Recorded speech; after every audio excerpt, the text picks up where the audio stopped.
Hello everyone, I'm Dr. Jo Jingyi. Today we're diving into a topic that affects millions of people every single day. The scientific truth about supplements. This is a subject where marketing often outpaces medical reality. Many of you probably take supplements, multivitamins, vitamin D, omega-3 fish oil, thinking they are a simple, effective way to maintain your health and prevent future illnesses. It's an easy habit to form. It's a very logical thought. These are good nutrients, so supplementing them in capsule form must be beneficial for my longevity. But is that really what the rigorous clinical science shows us? Lately, large-scale research from world-leading medical institutions is releasing reports that challenge this supplement myth we've believed in for so long. We're seeing a shift in how experts view these products. The latest data compiled for the U.S. Preventive Services Task Force, or USPSTF, and other clinical trials in Europe have presented a rather stark and sobering reality for the average healthy adult. For healthy individuals, taking supplements for general disease prevention showed no clear effect in lowering the risk of heart disease or cancer. The data simply didn't support the claims we often see. You might be shocked and think, wait, has the money I spend on these supplements every month been a complete waste? It's a valid question that deserves a clear, evidence-based answer.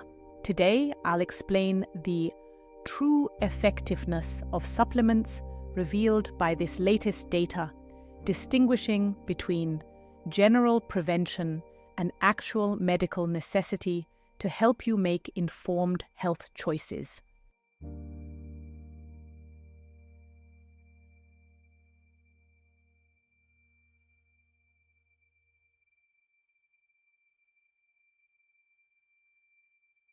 Let's look at the most reliable type of medical evidence, the randomized controlled trial, or RCT. These are the gold standard for clinical research because they minimize bias and provide clear data. A major study we should discuss is DO-Health, one of the largest trials of its kind conducted across multiple centers in Europe, involving over 2,000 participants over the age of 70.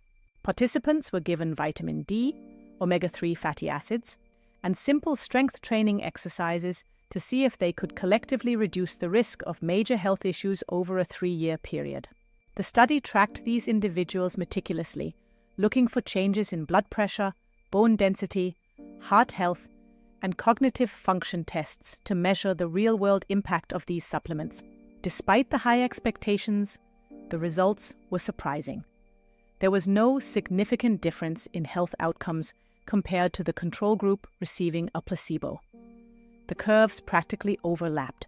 Specifically, the risk of heart disease, major bone fractures, and the decline in cognitive function remained statistically the same across all groups, regardless of the supplement regimen. Furthermore, a massive analysis published in JAMA, covering 84 different studies and tens of thousands of people, reinforced these findings regarding common multivitamins and minerals. The study concluded there is no clear evidence that commercially available multivitamins prevent cardiovascular disease or cancer in the general population who are already healthy. In some cases, caution is even required. For example, excessive beta-carotene in smokers has actually been linked to a paradoxical increased risk of lung cancer in clinical data. This is a crucial lesson. Nutrients are not a case of nensan more is always better. The body requires a specific, delicate balance, and over-supplementing can sometimes cause more harm than good. The global supplement industry is massive, worth over $150 billion annually. It's an industry driven by our innate desire for a quick fix for our health. However, the gap between perceived benefits and actual clinical evidence is significant. We often feel better just because we're taking something, a phenomenon known as the placebo effect. Many consumers view supplements as a form of net health insurance for a poor diet. But as we've seen, that insurance might not provide the coverage you've been promised by the marketing. The USPSTF recommendation statement emphasizes that for the majority of healthy adults, the potential harms and the lack of benefits make general supplementation unnecessary. Once your nutritional needs are met through food, adding more through supplements doesn't continue the benefit curve. It simply plateaus and, in some cases, can even decline.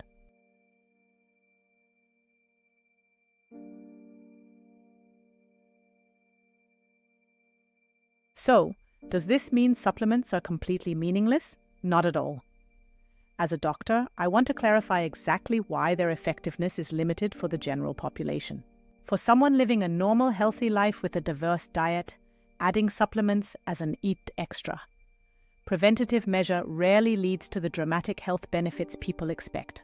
The core reason lies in the sheer complexity of how our bodies absorb and utilize nutrients. Our bodies evolved to process food, not just isolated chemical compounds. Think about eating a meal. When you consume lycopene from a tomato or omega-3 from fish, you aren't just getting one isolated chemical in a vacuum. It's part of a system. These nutrients are part of what we call a complex food matrix.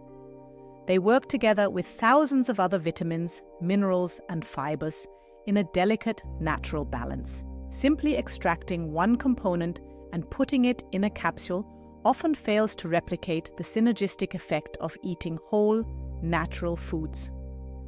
The sum is greater than the parts. I like to use the analogy of tin training wheels. They are very useful in specific situations when you're learning or struggling, but they aren't the primary way you stay upright. Synthetic isolates in supplements often lack the accompanying compounds found in nature, like cofactors and enzymes, that aid in bioavailability and proper metabolic processing. Whole foods provide a slow, steady release of nutrients as they are digested. In contrast, concentrated supplements can sometimes overwhelm the body's natural absorption pathways. This nutrient synergy is what makes a balanced diet so much more effective than a handful of pills for maintaining long-term wellness and preventing metabolic issues. Consider how vitamin C significantly increases the absorption of non-heme iron from plant sources.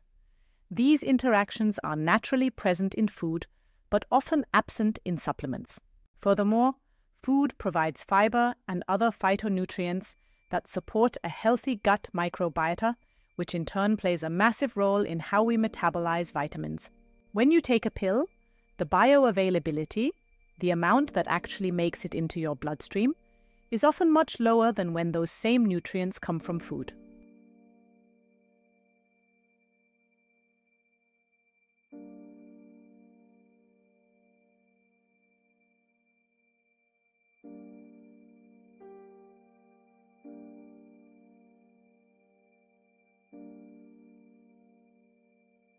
This leads us to the most important question. Who really needs supplements? We must clearly distinguish between general prevention and targeted medical treatment. Nutritional supplementation is highly effective and absolutely necessary for people who have a diagnosed clinical deficiency or a specific medical condition. In summary, we've looked at the latest objective medical data regarding popular supplements like vitamin D, omega-3, and multivitamins for healthy adults. In these cases, supplementation is part of a targeted medical treatment plan overseen by a healthcare professional, which is very different from over-the-counter self-prescribing. Another critical group is women planning pregnancy.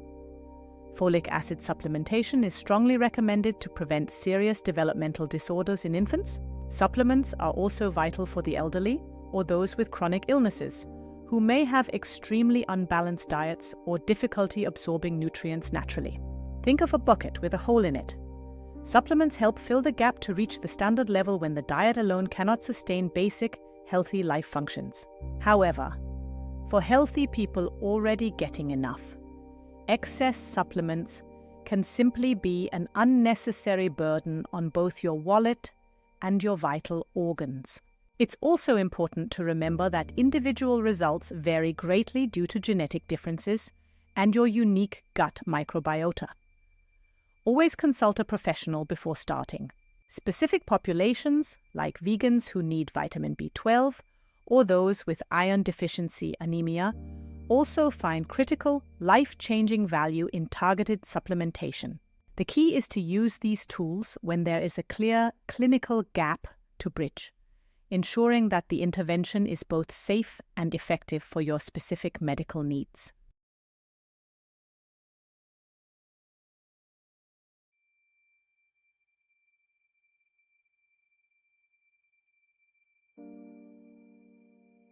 In summary, we've looked at the latest objective medical data regarding popular supplements like vitamin D, omega-3, and multivitamins for healthy adults. It's easy to be swayed by marketing and believe that a simple pill can forgive unhealthy habits. But modern medicine shows that this is largely an expensive illusion. The foundation of your health remains built on 3 simple, timeless pillars: a balanced diet, quality sleep, and moderate, consistent physical exercise. Supplements are just a secondary support for specific gaps.